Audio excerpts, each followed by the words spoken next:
Welcome back to Ashton Gate. It feels so good saying that with fans here. Another opportunity, and he's onside, and it's 2 for Bristol City, and this time, and it's in! An early goal for Bristol City, and Andy Vyman is back! And it goes clear header for Bristol City, and they are level, and it's a first goal for Andy King for his boyhood club. And welcome to Robins TV for coverage of Bristol City's visit to a rather snowy Bramall Lane. Look at the scenes there as the weather mounts up, the strange weather conditions, of course, all over the UK. Bright sunshine here at Ashton Gates, which is where you'll find the Robins TV studio. A very good afternoon to you. All the coverage, of course, from Bramall Lane live for you this afternoon. And joining me here, none other than ex-City defender Chris Honor. Chris, did you play in a lot of snow during your career? I did, unfortunately. I had the pleasure of going to Scotland for 4 years, so I saw plenty of it there. I mean, there was even occasions when I was at Ashton Gate and we helped Terry Cooper, who was the manager then, clear the pitch for a game. So yeah, it wasn't easy in those days, and you had to play in any conditions you know, the referee decided the game was playable or not. Yes, I love those pictures from those games where, the orange ball came out, wasn't it? And that was essential, wasn't it? Remember the orange ball? Yeah, absolutely. And if it wasn't for that, you could hardly see it. But it sometimes grew in colour as well as it rolled about in the snow. So it was a bit of orange and a bit of white. But yeah, and I always remember the orange balls as well because they were always so hard. You know, they had no air in them. They were solid, and they never only got used once a year. And and I'm sure the kit man forgot to pump them up or something. But they were always very heavy. These days, of course, not to worry about that. All of the technology that's in the pitches these days. The heated pitches, yeah, certainly makes a difference. And the pitches, I'm sure, are looking absolutely immaculate today. And all the snow is out in the car park. Well, here's the boys arriving up at Bramall Lane. Of course, you follow City's progress very closely now with all the commentary work you do. That performance against Stoke, especially that first half, was so positive, wasn't it? Absolutely brilliant. I thought they were really, really good. They were under a lot of pressure the first couple of minutes. I mean, they could have conceded. There was a ball that hit the post very early on. But they built up slowly. They ground it away. They got a foothold. And I was really pleased with the way they played. And I thought the crowd by the end really noticed that the Bristol City players were putting in a huge amount of effort. They needed the 12th man from the touchlines. And the crowd just lifted them over the finish line. And it was great to get 3 points. It was quite an emotional evening, actually, with everything that's gone on the last 18 months, with the home form being so poor. I thought that the crowd were exceptional, and the players certainly rewarded them and gave them the 3 points they deserved. How did you feel during that last game, though, when 9 minutes was held up for additional time? Oh, it was horrible. I think that's probably one of the most I've ever seen. As a manager, you just want the game over, especially when you're 1-0 up. But with 9 minutes held up, I predicted, I was watching it I predicted 6 or 7 minutes, but when it was 7 or 9, it was just that last couple of minutes. I was even had my stopwatch out on my phone thinking, come on, blow the whistle. Especially, it's not been known for us to concede in that sort of, additional time, which puts extra pressure on it. And then when 9 minutes comes up, as a defender, you'll know that pressure. But City certainly stood up to it. And I felt there was an extra confidence there that I've not seen. Well, you saw the two centre forwards. You saw Vyman and Martin up front, almost unable to move. And the 8 lads behind them working so hard, back and forth. And I mean, that's what we've been lacking, a little bit of commitment, desire, application. And I honestly believe that the Bristol City lads did really well, and they'll grow from that going into this game. This game is obviously going to be very tough away from home. But I thought Bristol City did really, really well. And hopefully they can build on the confidence off the back of that performance. But yeah, it's not easy when, you literally, it's like the Alamo and you just sort of, you're trying to pull the drawbridge up and stop them wave after wave. But Stoke are a good side. They lost yesterday, but they're one of the better teams in this league, and Bristol City should be really proud of that 3 points. Chris Honor, a pleasure to have you. More from Chris a little bit later on. First of all, the team news is in from Bramall Lane. Keeping us up to date with that this afternoon is Dan White. Very much, Downsy, yep, and as you'll see on your screen there, we're going to start with the hosts. One change for them sees Conor Hourihane replace John Fleck, who of course had that horrible incident in midweek. We pass on our best to him as he recovers.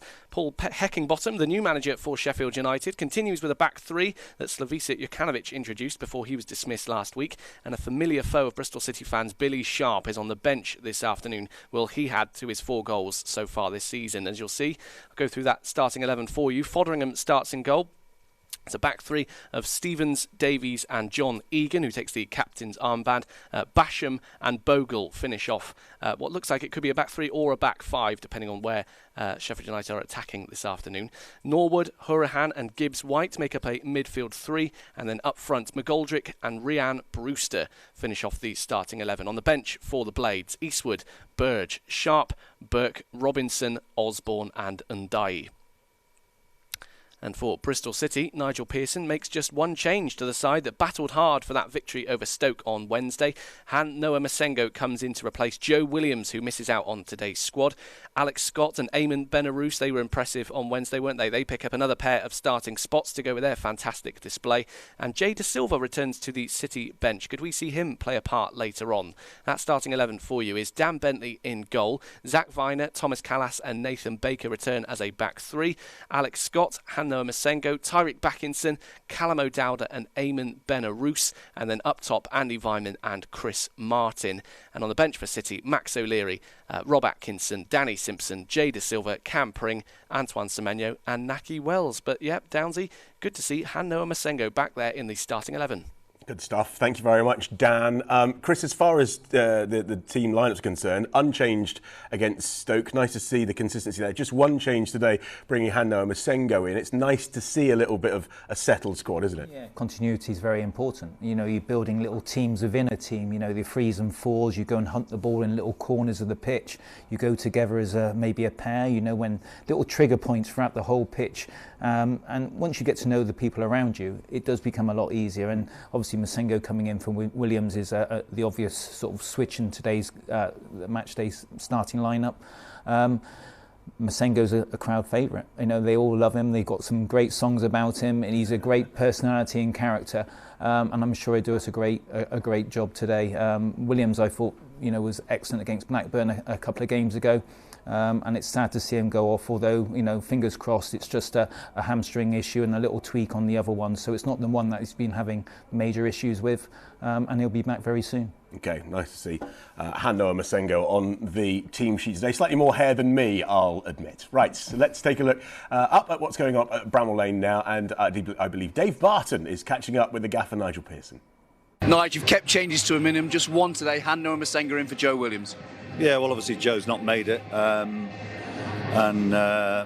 Han's the natural and the most straightforward change.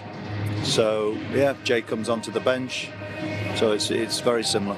A young midfield, but you've got complete faith in these guys. Yeah, very much so. I think they will have to be at their best today. Absolutely, playing against a side who have quite a bit of know-how. Yeah, and they're a pretty strong side that we're playing against today. But look, we've just got to make sure that our application is what we want first and foremost. We've fought hard over the last couple of games to get results in difficult situations, and we'll need to be resilient and show those qualities again today. But also, we need to utilise what youth brings, and that is energy levels. So that's what we have in our favour today. We've had success earlier in the season away from home. Is there a different mindset when you go away? Not necessarily, and I don't think about games any other way apart from how do we find ways to win. How players approach it is, I think, very similar too. I don't sense anything other than a very positive mindset. And for a lot of these players today to play here would be a good atmosphere. It's a great occasion for them again. So it's about being able to deal with any given game and whatever that situation sort of brings. So I'm looking forward to the game. The players seem to be in a very positive mood. Go well today, Nigel. Cheers. Nigel Pearson chatting to Dave Barton there. You're watching Robins TV for the coverage of Bristol City's trip to Sheffield United. Hello to everybody watching for free on Facebook and on YouTube. Don't forget, you are going to need to go and buy a matchday pass if you want to see the game at bcfc.co.uk. Joining me is ex-City defender Chris Honor. Chris, Nigel is such a legend in the football fraternity. We're very lucky to have him here, aren't we? Oh, absolutely. I thought it was a great appointment. Obviously, we've had a little bit of a tough time and the results haven't gone completely to plan. But he's now steadying the ship. We see improvement. I think that was part of his vision, was to make this steady progress over a long period of time, maybe a couple of transfer windows. I think it was 6 that he was talking about. I think what lots of City fans were slightly disappointed about was that they couldn't see the improvement over the last sort of couple of months, but now in the last month alone, even since the international break is now finished and we're all back into it, we see that desire, we see the young lads coming through, we see the older players, giving their knowledge and stepping up to the mark. We see commitment, which is possibly been one of the things that has been missing, and desire. We've seen people running around and making the effort, but now it's the commitment and almost the mental strength that you need to win at this level. And he touches on it quite regularly, and with the confidence of the last 2 home games, hopefully we can go up to Sheffield, which is a tough place to go and play. Enjoy the atmosphere. Don't let it beat us. Probably, get a nice sort of steady foothold in the game very early on, and build from there, because we need to keep, the crowd quiet up in Sheffield, because there'll be a big crowd there today. They have lots of expectations. They've got a new manager, but if we apply ourselves the same way, I think we'd be lucky today. We won't be lucky, but we'll do well to get a couple of points, or maybe 3 points. And a point wouldn't do us any harm, and it keeps the run keep going. In Nigel we trust, Chris. Oh, absolutely. I really do, and I think he's been a great appointment, and I look forward to the future. Good stuff. All right. Well, not a bad last 7 days then for Bristol City. 4 points gained against Blackburn and Stoke. Let's take a look at the highlights. 6 now, red shirts in there, in towards the near post, flicked on, awkward for Kaminski, scooped away in the end by Travis. Baker's really enjoying his long-range passing today. Here's Vyman, back into O'Dowda, onside! And there is the opener!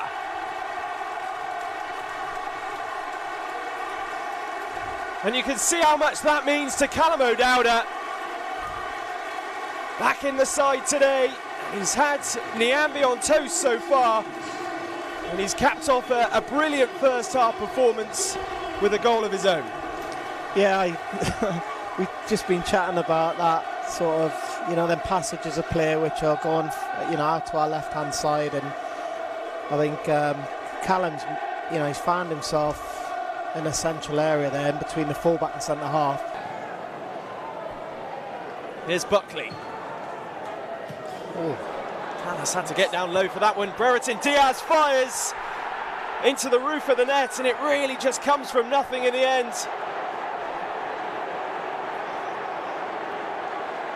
And he makes his feelings known to the Bristol City fans in the South Stand. And that's a real blow, because Bristol City have been so on top in this game. He just loses his marker, Nathan Baker. Give everything until the bitter end, and here he is over the top. Williams with a stunning ball. Falls to Masengo. What a time would be now to get your first goal, and Naki Wells so close to regaining the advantage for Bristol City. Didn't quite open up for him. Back into Fletcher! Off the post! Timon playing with his man, and he's beaten Scott brilliantly. His ball into Fletcher! He's hit the bar as well now. Did a couple of big errors in recent matches for Bristol City. Looking to provide here, and he has done! Turn in by Bakinson. The long throw works out, and the midfielder arrived at the perfect time to score his first goal since April. Callas tossed it in, the flick on by Martin, and Bakinson did the rest. It's exactly what they wanted, and they worked it down to a T. Can Bristol City give themselves a cushion at half-time. Driven back through and deflection over the top. It was initially hit by Joe Williams and then diverted over in the end. Fletcher with the initial header away. And Callas was the man to stick out a leg. Cleared, sorry, by Viner. One long throw left here for Stoke maybe. But no, there is no more time. And Bristol City with another rare home win. After what has been a testing 2021 here in BS3, they get the job done. And another big win to stave off any fears of relegation. Tyree Bakinson with the only goal of the game in the end, shortly before half-time. Stoke City's winning run comes to an end here in the West Country. The full-time score here at Ashton Gate. Bristol City 1, Stoke City 0. And the relief on everybody's face was evident there. Right, tell you what, we've got some action to come. Andy Vyman, the man in person and on the pitch associated with Bramall Lane, and we'll relive those spectacular moments next on Robins TV. We heard the UK's yoghurt-loving superfans wanted something super thick and homegrown. A yoghurt that's high in protein, low in fat and naturally low in sugar. Fit for breakfast, lunch and everything in between. But such a thing didn't exist. So we made our own. Yo Valley Super Thick, lovingly made on home soil.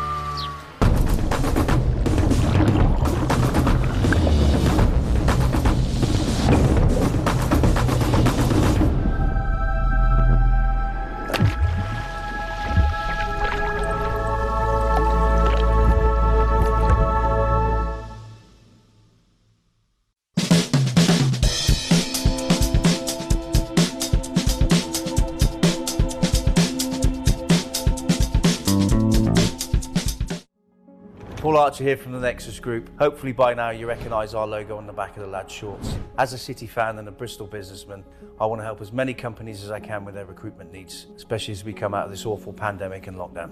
And for any customer, new or old, that puts an order in with us before now and the beginning of next season, we'll put you in a draw to win a VIP matchday experience as guests of me and the Nexus team.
Small team building right through to large corporate entertainment events for anything up to 500-600 people.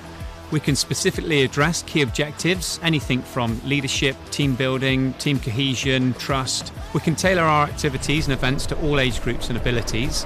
Here at Mojo Active, we understand how important it is to get outdoors with the team, whether that's to reward success or acknowledge team's performance, but we can do that here for you. If you're interested in getting your team outdoors and having some fun and really rewarding them, then get in touch through Mojo Active. Welcome back to Robins TV. It's Bristol City versus Sheffield United at Bramall Lane. Now, Andy Vyman goes hand in hand with Bramall Lane. And earlier on in the week, our reporter Dan White caught up with Andy at the HPC on his career so far.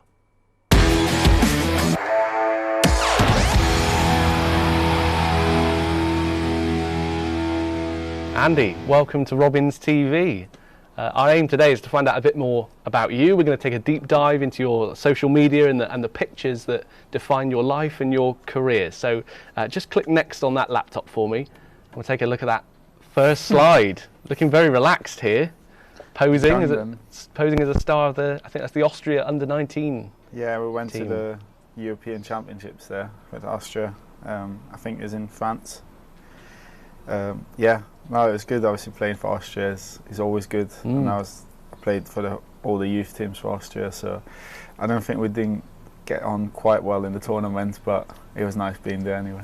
But good times. It's a smile on your face, you know, a young man playing football for his country. 12 years ago now, I think. So yeah, it's a while ago, but yeah, I remember it. Yeah, it was good times. And what was football and life like growing up in Austria?